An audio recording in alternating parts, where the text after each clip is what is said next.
Well, that's never good. I was running it earlier, went over a bump, lost all hydraulic pressure, pulled the emergency release, got out. I had to take the door off to get out of it.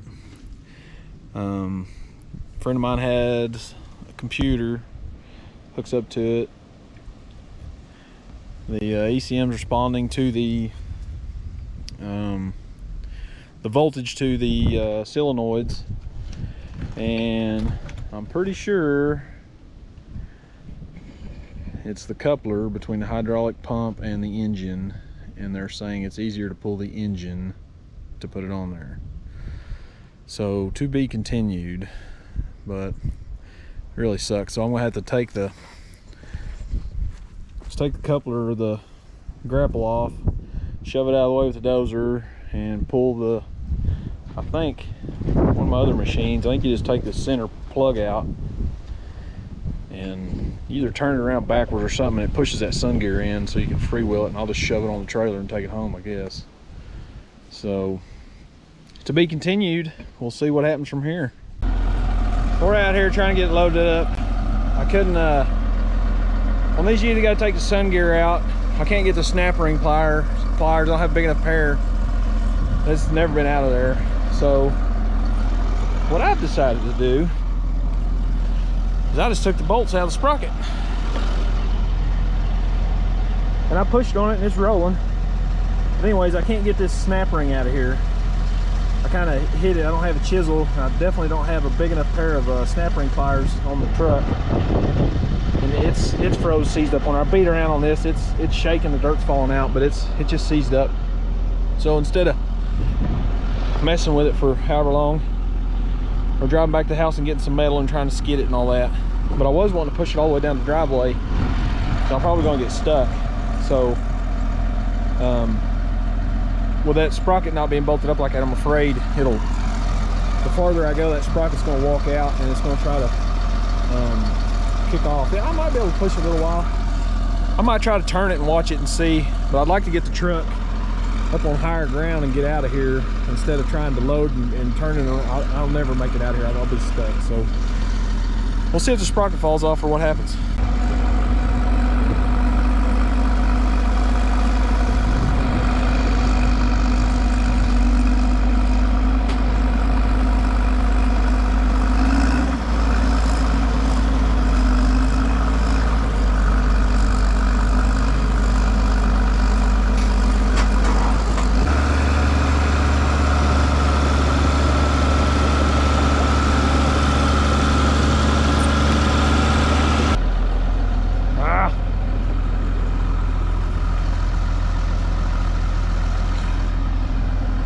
I think it'll go.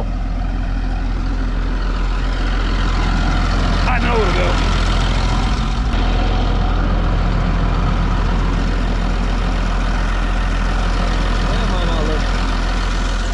That might not look the same.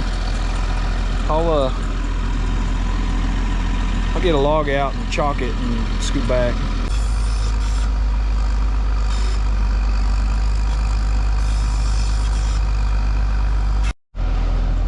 So I can't push it up on there with the dozer without touching the trailer or driving up on, messing the ramps up.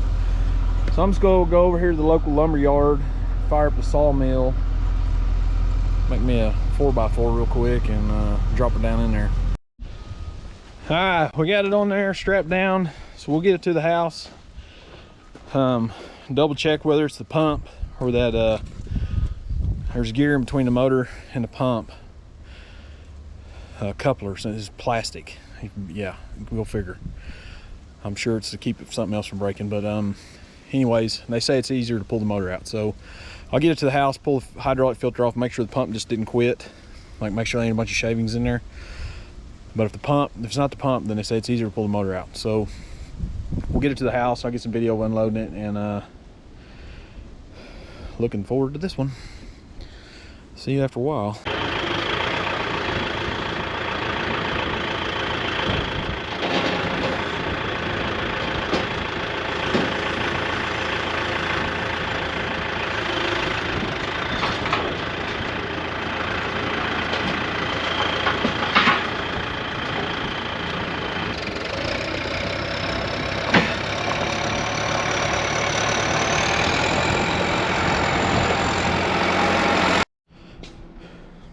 So I got the machine in here in the shop. I just wanted to make sure. I know there's no hydraulic pressure coming through it. I kind of took some of the lines loose out on the job the other day to make sure. And the fan on this thing has always ran as soon as you started it up. But I took the filter off of it, started it.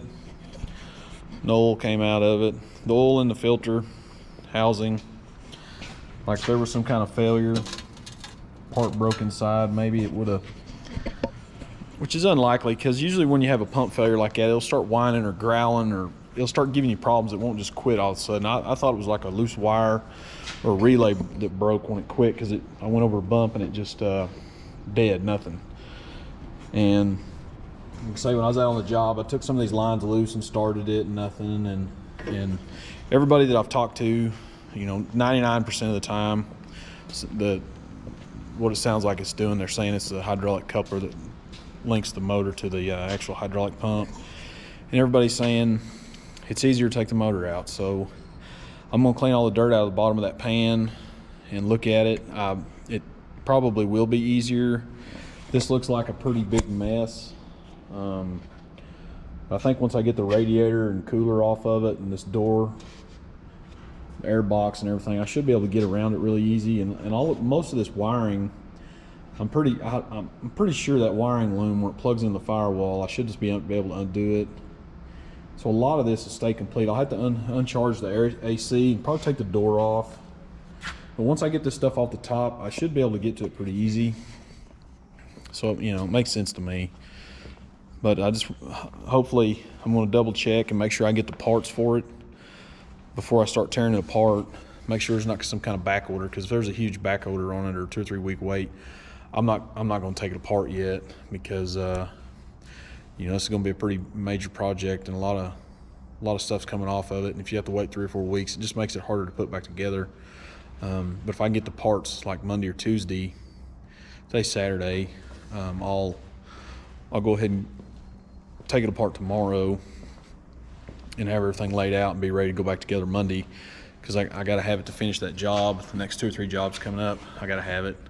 And that's just how it goes. I haven't really been working the last couple months because Christmas and winter, and here it is. It's go time. I got 5 or 6 jobs lined up, and you have a pretty major break. But it's the benefits of being self-employed.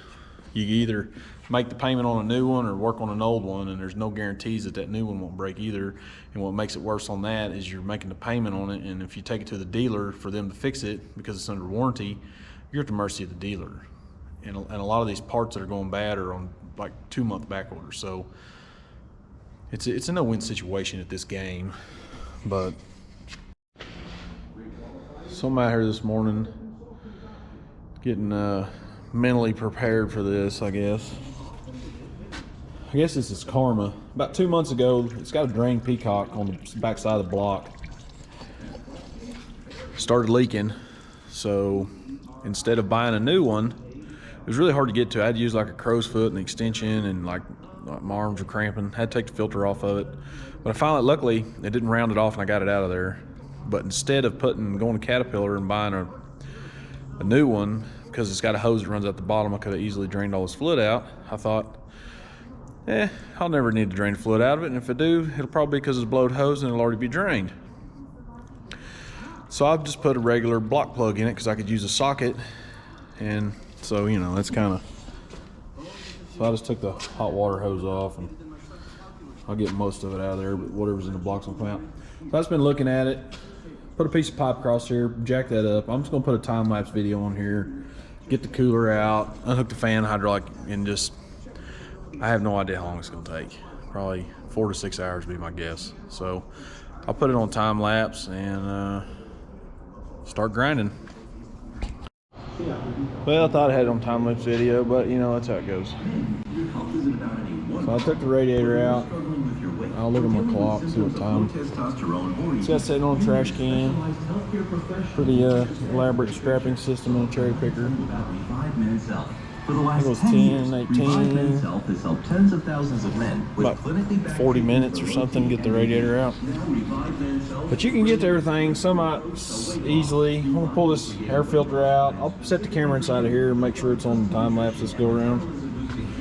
And then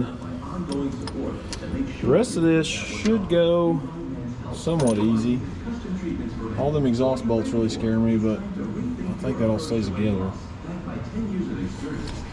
But we'll take a break and then we'll come back and mess with it.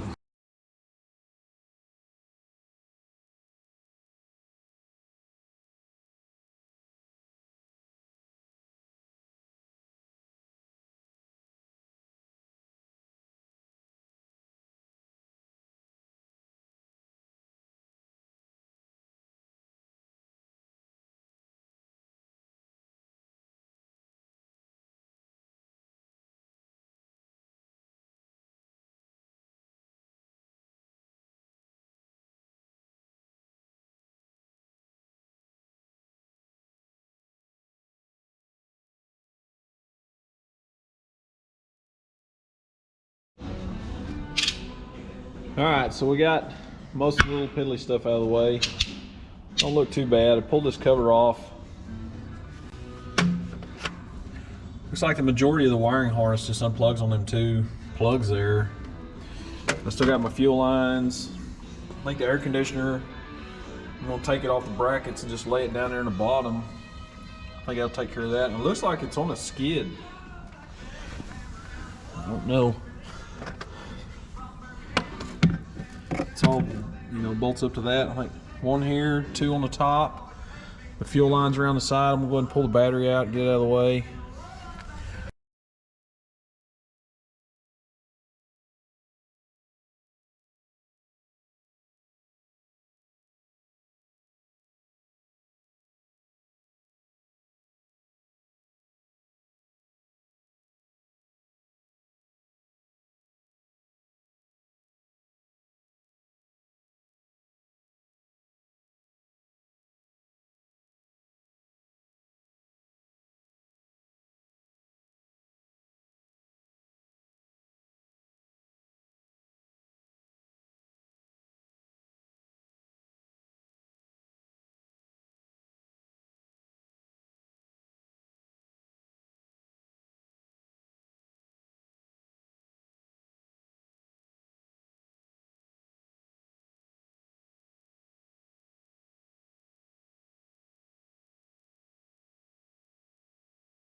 So I got all the bolts out of the motor mounts. Not too bad. All the wiring's undone. Had one casualty.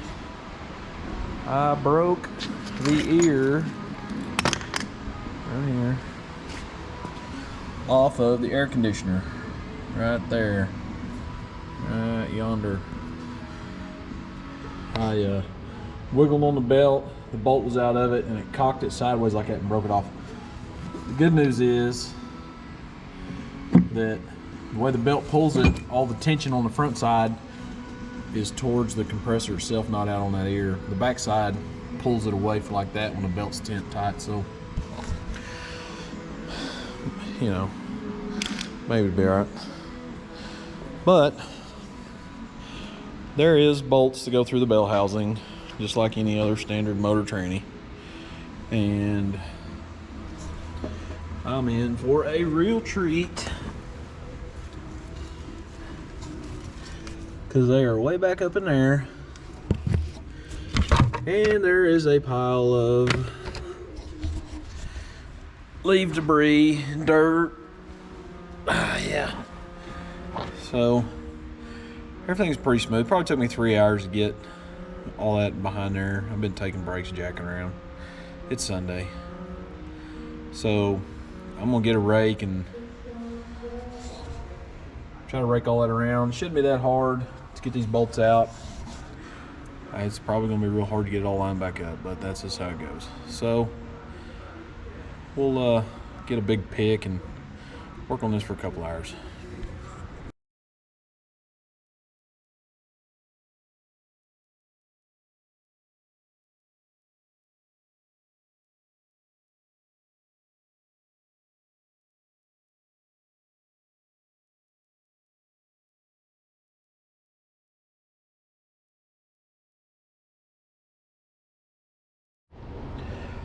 Alright, so these bell housing bolts are definitely the roughest. There's like a rubber mud flap or something that goes around it. You got to just tear that out of there to get to them. Luckily, it was pretty much deteriorated, so come out pretty easier. I bet you that's a part they don't sell much at CAT, because I doubt anybody puts it back. I'm not sure how you'd even do it. But I got these out, which as you can see, I'll try to, there's one down there in the very bottom. I think you can see it from here. Has to be taken out with a wrench. And this side is a anyways, I think there's 10 of them, maybe. I'll have a count after I get done. But this is the worst part so far, so I'll get these on out of here and then get the motor out on the floor, hopefully. So I got all the bolts out of there. There's 12 total. 2 on the bottom. You couldn't get any the stupid, so basically like this right here, how it's cut out. Well, back there in the back you can't see it, but the fuel tank comes around there, and you can't get a wobble socket on it, or a 1/2 inch drive or 3/8, doesn't matter. Too big, won't fit. Don't know. The bolt's way down there in the bottom. So you gotta do it with a wrench, and they're tight, so you have to use 2 wrenches, and it's hard, but I got it. So now one of the wheels broke on my antique cherry picker. I think I bought this when I was 16 or 17. Had to put a motor in the first truck, so she's got some miles on her. So I'm gonna rob one of the wheels on the back, put it on the front, and that should get this little motor out here, hopefully. So I'll flip that around, and then maybe we'll wave the victory flag on this one. We'll see. So I got all the bolts out of there. There's 12 total. 2 on the bottom. You couldn't get any the stupid, so basically like this right here, how it's cut out. Well, back there in the back you can't see it, but the fuel tank comes around there, and you can't get a wobble socket on it, or a 1/2 inch drive or 3/8, doesn't matter. Too big, won't fit. Don't know. The bolt's way down there in the bottom. So you gotta do it with a wrench, and they're tight, so you have to use 2 wrenches, and it's hard, but I got it. So now one of the wheels broke on my antique cherry picker. I think I bought this when I was 16 or 17. Had to put a motor in the first truck, so she's got some miles on her. So I'm gonna rob one of the wheels on the back, put it on the front, and that should get this little motor out here, hopefully. So I'll flip that around, and then maybe we'll wave the victory flag on this one. We'll see. All right, I got me a chain rigged up here, some spare parts I had laying around. Let's see how this goes. Moment of truth. Ooh. Oh, she's wiggling. Looking good. Don't hear nothing breaking yet. Ooh. wiggling. That's good. Looks to be free.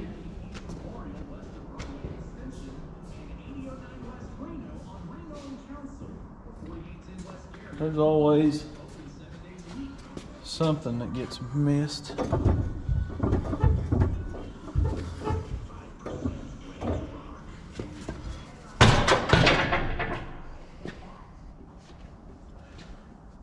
Sometimes you gotta get rowdy with it when you mow yourself. Okay.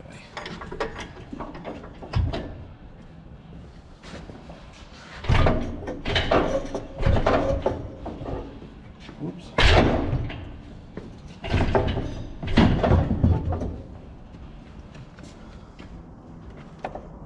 Yeah, too bad. Horse needs to go a little bit. How's that look? Oh yeah, baby. Yep. One starter wire we forgot.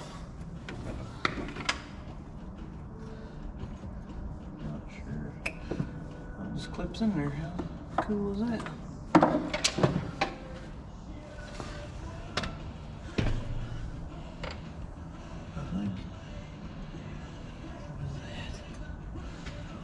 What is that? Oh my. Electrical lines fell down. This electrical stuff has come a long ways. I remember some of them 80s and 90s cars with all the vacuum lines. Man, that used to be horrible. But this stuff, this newer stuff, most of it just unclips. You don't even have to chase the wiring harness around or nothing. Makes it a lot easier. When I was putting this cherry picker, taking that wheel off, I thought when I put this together, I didn't even have any electric or air tools in.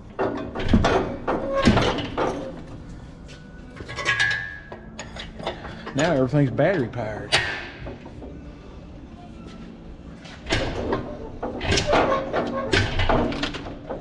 This exhaust is going to be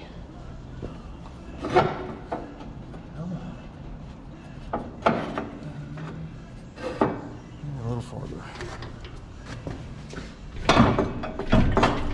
Oh, oh. Bloop, bloop, bloop.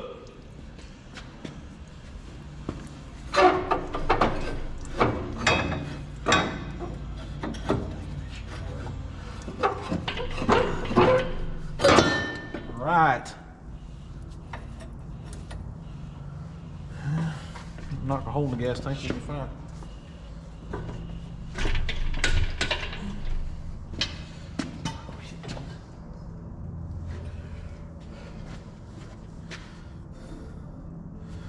I think we're out of here. Oh yeah.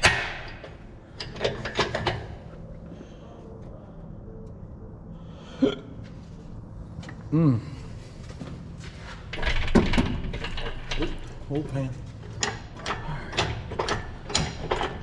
Oh, we're out of here. Oh, what was that?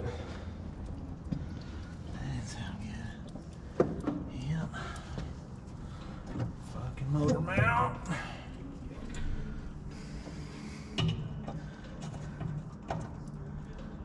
Yeah, well, there will be carnage. Always is. Oh, we got one. Whoops. We did have one fuel line we forgot. That's why the motor's turning. So let me unhook the fuel line and then we'll start back up. Alright, so one fuel line wasn't that bad. But when it was pulling on it, that's what twisted the motor. And this big motor mount spun right in it. You know, if I had some help, maybe a little easier. Maybe right.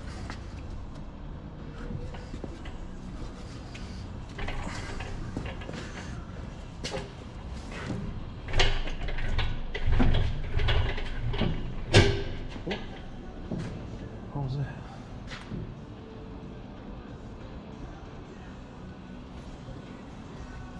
Just trash on the wheels. Yep.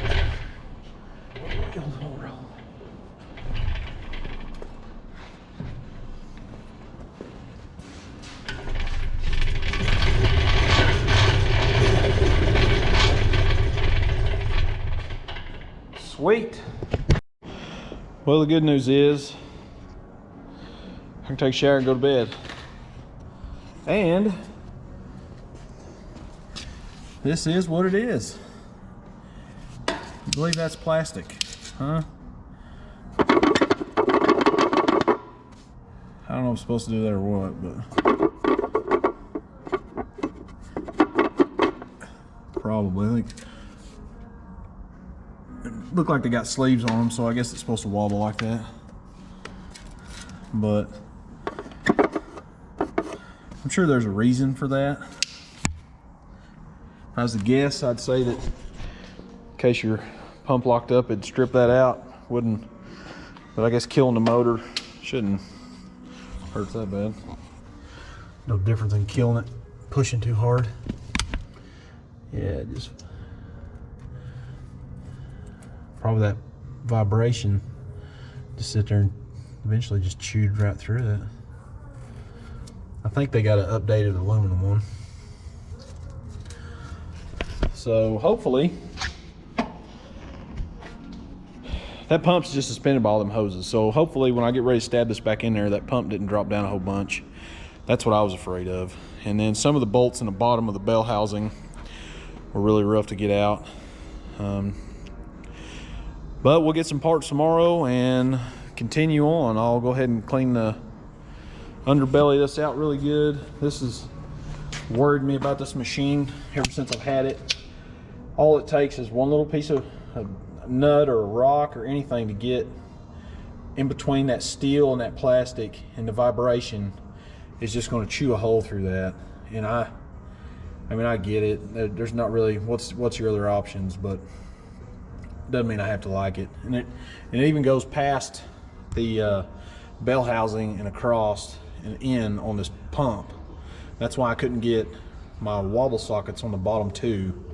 So, but by far, those bolts were the worst. The motor actually coming out here was not that bad, and that deal swung over and broke that off. So I'll zip tie that to that, and it'll be fine. So overall, really not that bad. Like I say, in the old days, you know, you'd have had to chase all this wiring down and take it all off, and that really sucked. But people are really catching on, I guess. And here's that peacock. I don't know if I said anything about it earlier. Right here, there's a peacock from the factory, the drain hose. It drains this whole thing, and I about never got that out. I had to take this filter off. I almost had to take the housing off. I had to use a crow's foot and extension way out here, and almost had it rounded off by the time I got it out. I was kind of joking to myself about this is my fault because I didn't go to Cat and buy a new peacock and put it back in there, but I was afraid I wouldn't get it tight, and I could actually use that Allen bolt. It was a lot easier to put back in there, but that's karma. Took the cheap way out, and now I'm really paying. So anyways, we'll get some parts. We'll clean this up and be back after I pull the fly hole off, or that plate, whatever you want to call it. Go from there. See ya. So I went ahead, bought some fuel line. I'm going to replace all the fuel line on it, because this one that runs around the back side will be really hard to get to. You know, and thread it through all this, it would have been a pain. You'd have got dirt all in it. Because it gets really hot right here. You can see where it got so hot that there's a bunch of leaves in here, probably caught fire. But there was just all kinds of muck right here. But this little Frisbee thing is so thin, and it's got some play in it on these splines. And I wanted to put this on there and turn it to make sure that the pump wasn't locked up, and that's what caused it to strip out. And the pump's not locked up, so that's, you know, a win for me.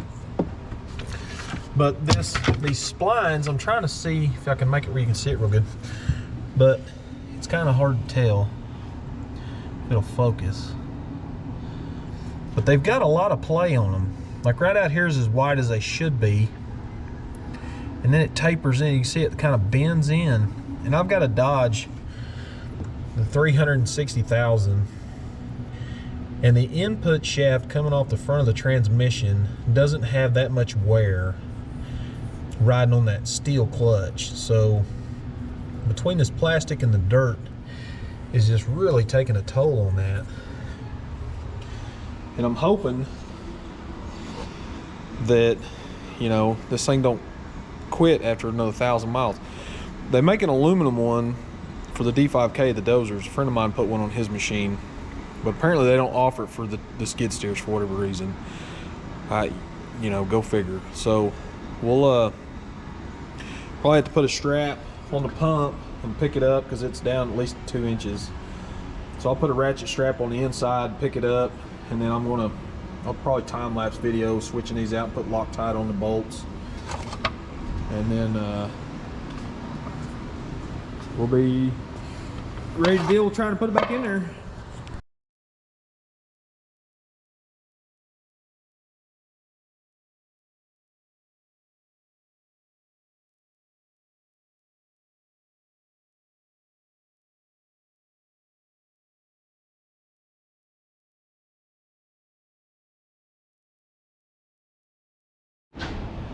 So this might actually turn into a how-to video after all. So after we got all the trash and stuff out from in that pump, it fell probably 2 inches.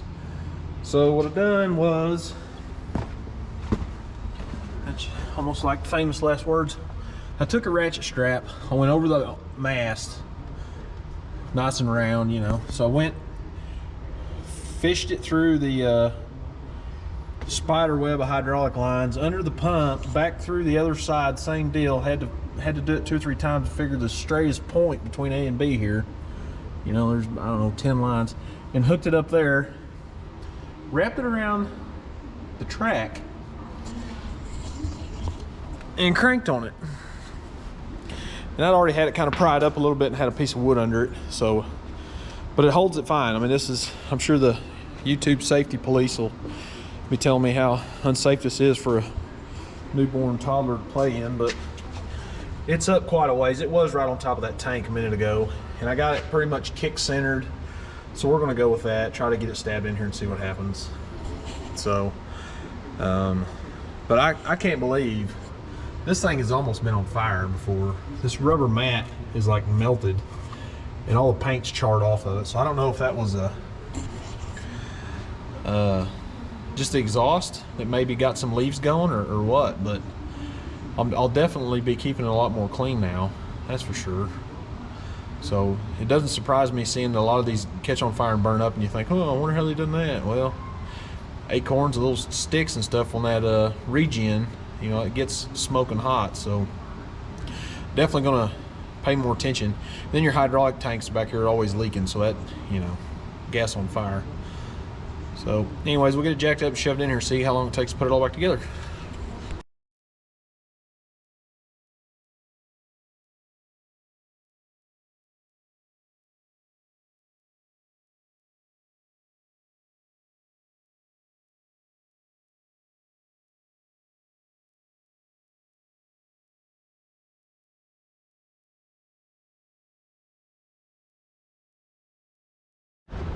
So it really didn't take long to get it pretty close. The problem is, and it's the same problem it always is with every transmission, actually getting them made up is really hard. So I took this screwdriver, it barely fits through the threaded holes, using it for alignment tool on this side. This side's really close. This side, it's up about, the left side of this pump needs to come up about 1/2 or 3/4 of an inch. So what I'm gonna do, I stuck that in there.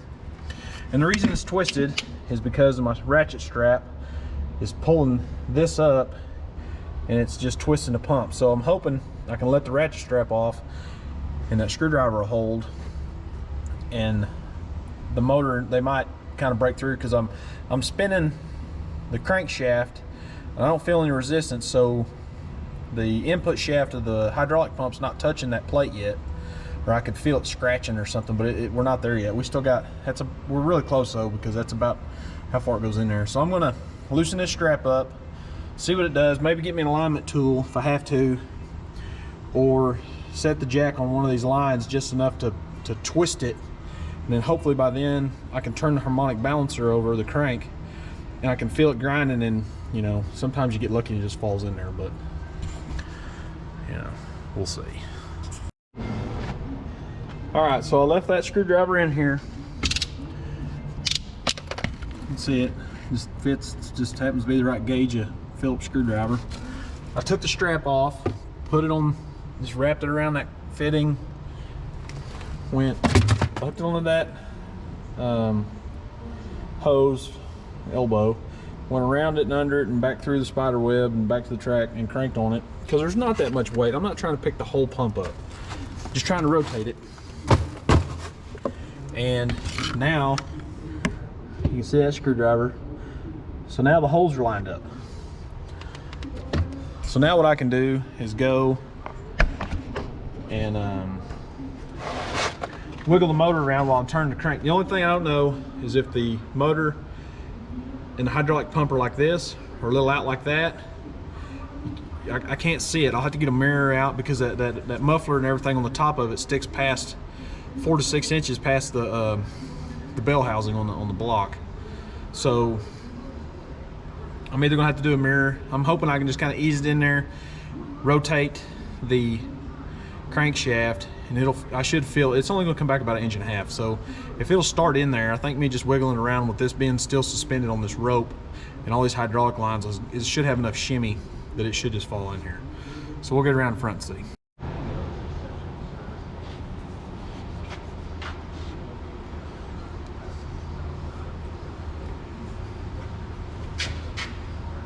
Let's see here. See, that's got a wrench on it. I don't feel anything.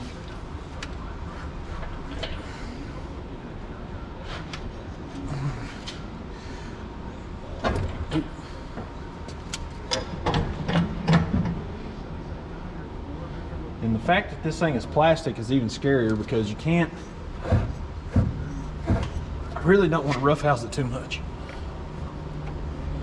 Last thing I want to hear is a big crack.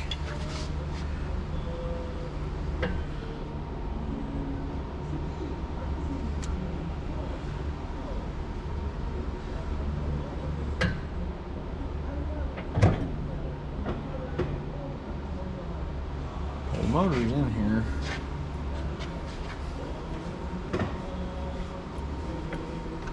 It's not touching, so apparently the hydraulic pump looks like the motor needs to go back about 1 inch still, so I'll pry on it and kind of mess with it, but we're real close. Real close.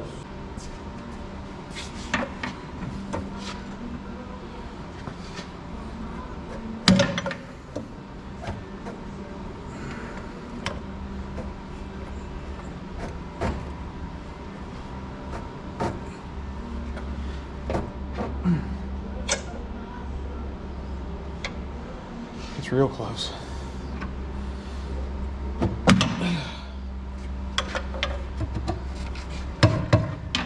I guess motor mount, I can get the bolt in that one. I can see these back ones. It's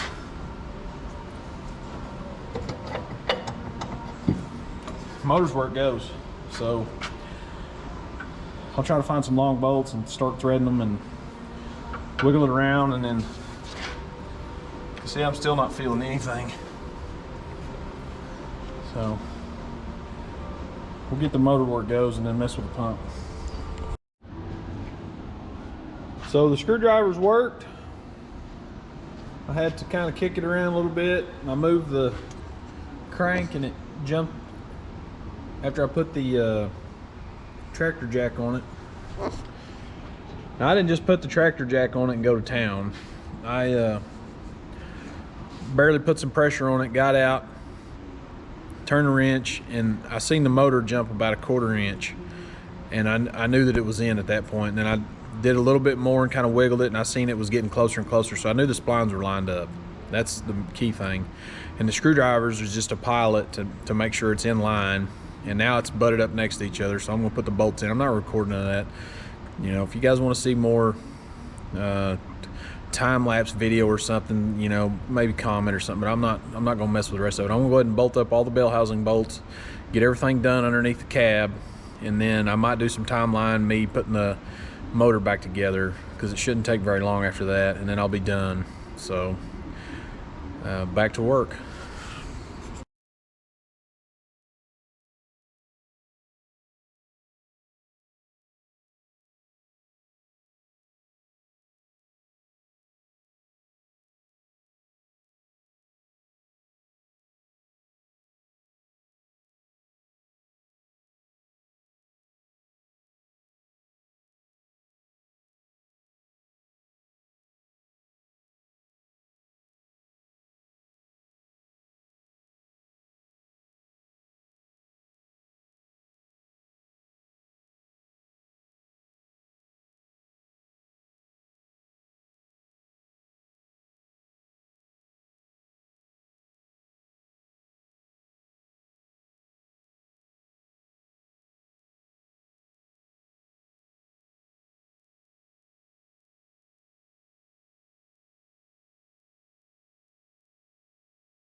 So I got it all back together, got the antifreeze in it, fixing to jump in it and start it up.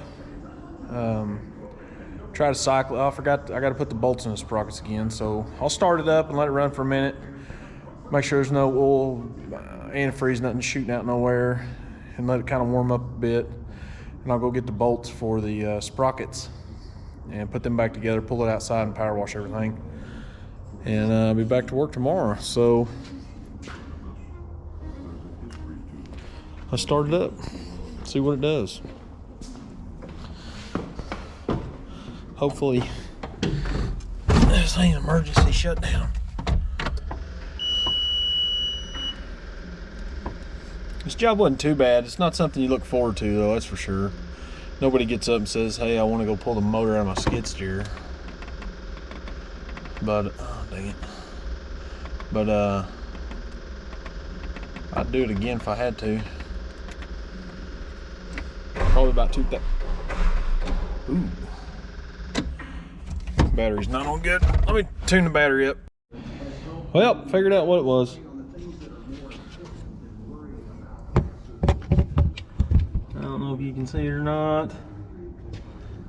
There is a ground that I forgot to hook up. Sweet. Probably take the air box back off. It's right over there. It's a ground wire to the starter, to the motor. So let me see if I gotta take the air box back out or not. Yeah, so I had to take the air box out. This is the only thing I have to redo, and we'll call this a success, but I didn't see it because I had it tucked up behind the muffler. And the stud, you still can't hardly see it. Right there. So I'll get that put on there and we'll fire it back up. You know, that was a lot harder than it should have been. Just that air box. Let's see here.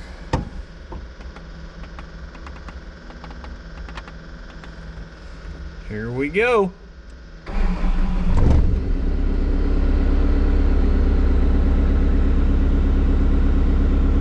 Ain't vibrating. Ain't squealing. We'll turn the lock off. Parking brake off. Oh.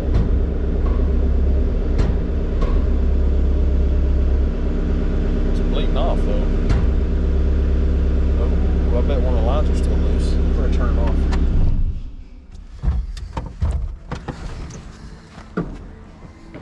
I picked the mast up and went straight back down, so I might have left one of the lines loose. Let me take these cab bolts out, flip it up.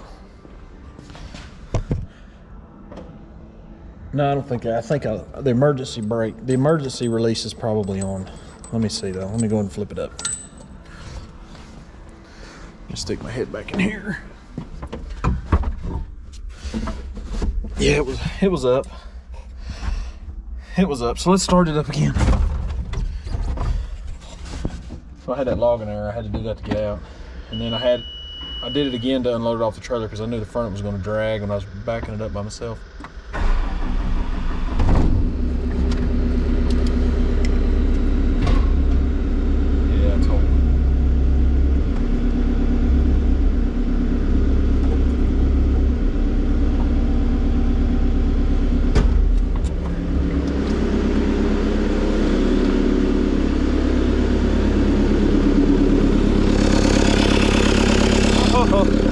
Whoa.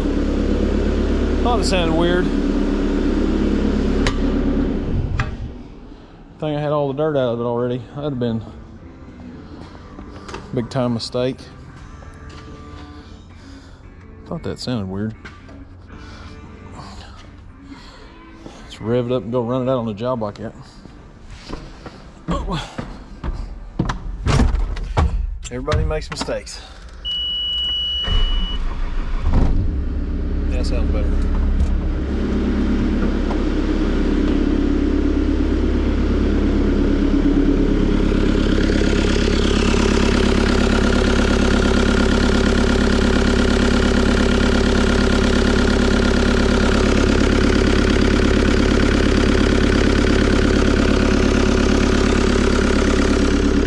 I don't see nothing leaking, so I'm just going to top off.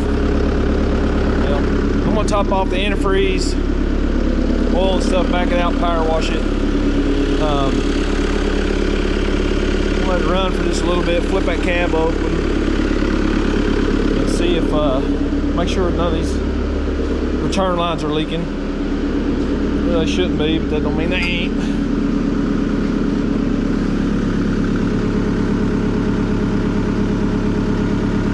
Don't see nothing.